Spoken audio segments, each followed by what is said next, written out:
नमस्कार प्रिय दर्शकों, हाजिर हूँ। बीते दिनों हमने कुछ ज्योतिषी योग पर चर्चा की थी। तो आज हम उसी ज्योतिषी योग का भाग 2 लेकर हाजिर हैं। दर्शकों, उस योग में हमने कम से कम 4 से 5 योगों के विषय में बात की थी। आज हम कुछ ऐसे योग लेकर हाजिर हैं जिसका कि आपको नाम बतलाएंगे। बहुत छोटे छोटे योग हैं, तो नाम के साथ साथ यह योग आपकी जन्म पत्रिका में कैसे बनेगा तथा बनने पर क्या फल मिलेगा, इन सभी विषयों को जानेंगे। दर्शकों, आइए प्रारंभ करें। दर्शकों, आपको शुरू में ही बतलाते चले कि मैंने यहाँ पर मेष लग्न की जन्म कुंडली बनाई है। तो जरूरी नहीं है कि आपकी भी कुंडली मेष लग्न की हो। आपके लग्न में कोई सी भी राशि बनी हो उससे नहीं मतलब।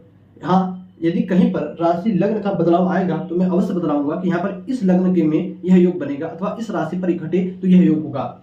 दर्शकों, अभी हम सिर्फ इतना जान ले कि आप अपनी जन्म कुंडली देखिए। आपकी जन्म कुंडली में यदि राहु की दृष्टि लग्न पर हो तो इस पहले भाव को लग्न कहा जाता है।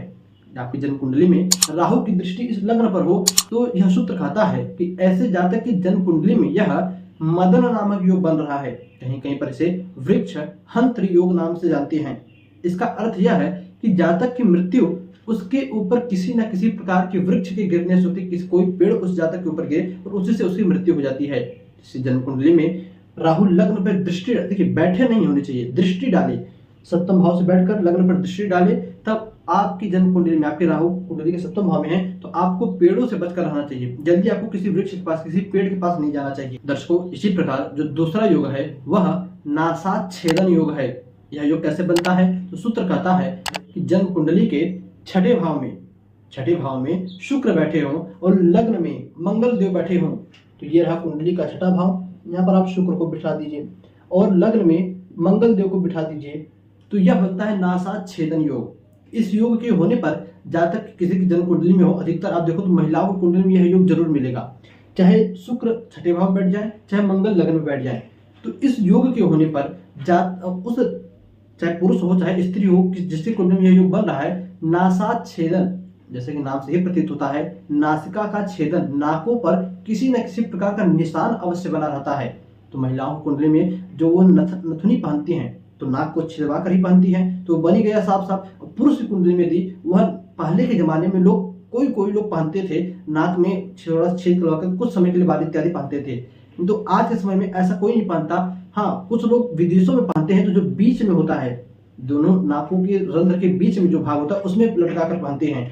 दर्शकों, पुरुष की कुंडली में बने तो यदि वह बाली नहीं पहनता तो अवश्य ध्यान रखिएगा कि उसके नाक पर किसी न किसी प्रकार से चोट लगेगी और उसका निशान अवश्य बना रहेगा। बात करें तीसरे योग की। तीसरा योग है पाद खंज नामक योग। यह योग कैसे बनता है तो इस योग के विषय में भी जान लीजिए। दर्शकों, सूत्र कहता है कि जातक की जन्म कुंडली में शनि अथवा देवगुरु बृहस्पति के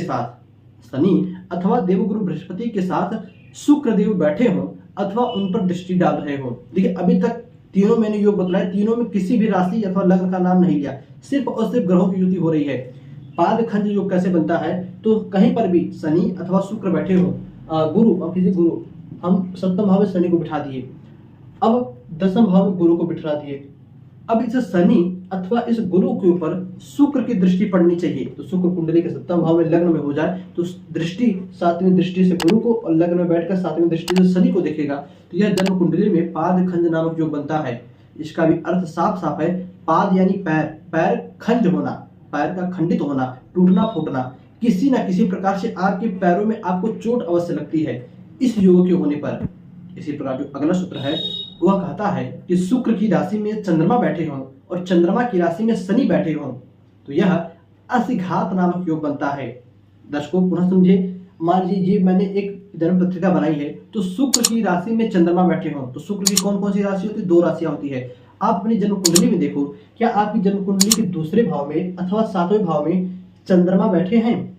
और यदि बैठे हैं तो पुनः देखिए, क्या चौथे जहां पर 4 नंबर लिखा है वहां पर शनि बैठे हैं? और यदि बैठे हैं तो जी हाँ, यह योग आपकी जन्म कुंडली में बन रहा है। पुनः सुनिएगा, 2 नंबर की राशि में जहां पर 2 लिखा हो, जहां पर 7 लिखा हो, वहां पर चंद्रमा बैठने चाहिए, और जहां पर 4 लिखा हो वहां पर शनि बैठे होने चाहिए। यदि ऐसा योग आपकी जन्म कुंडली में बना है तो जी हाँ, यह असिघात नामक योग बन रहा है। और इस योग के बनने पर आपकी, सूत्र तो देखिए यही कहता है कि जिस भी जातक की जन्म कुंडली में यह बने यह योग, तो उस जातक की मृत्यु 28वें वर्ष तलवार के आघात से होती है। उसकी आयु जब 28 वर्ष 28 वर्ष होती है तब उसकी मृत्यु तलवार के आघात से होती है। तो आज के जमाने में तो तलवार है ही नहीं, तब किससे मृत्यु होगी? तो तलवार जो है लोहे का, शस्त्र का प्रतीक होता है। तो शायद ऐसे जातक की मृत्यु किसी न किसी प्रकार के शस्त्र से हो। अब 28वें वर्ष ही क्यों, तो तलवार लेकर 28वें वर्ष कौन लड़ेगा? कोई योद्धा, कोई सैनिक। तो हो सकता है ऐसा जातक पुलिस में हो सकता है ऐसा जातक सिक्योरिटी गार्ड की नौकरी करे, मिलिट्री में, फौज इत्यादि में हो, तभी तो उसकी मृत्यु 28वें वर्ष में होगी। तो दर्शकों, इन सभी दुर्योगों से बचने के लिए इनके ग्रहों की शांति करना परम आवश्यक है। यदि आपके जन्म कुंडली में बन रहा है तो जो योग बन रहा है उस ग्रह की शांति करवाइए, उस ग्रह का दान करवाइए, जप करवाइए, ब्राह्मण को दान दीजिए और भगवान शिव की आराधना कीजिए। इन योगों की शांति अवश्य होगी। तो दर्शकों, बस आज कितना ही, इजाजत दीजिएगा, पुनः आपसे मुलाकात होगी। अभी इसमें बहुत सारे योग बचे हैं, कभी किसी और योगों के साथ। तब तक के लिए नमस्कार।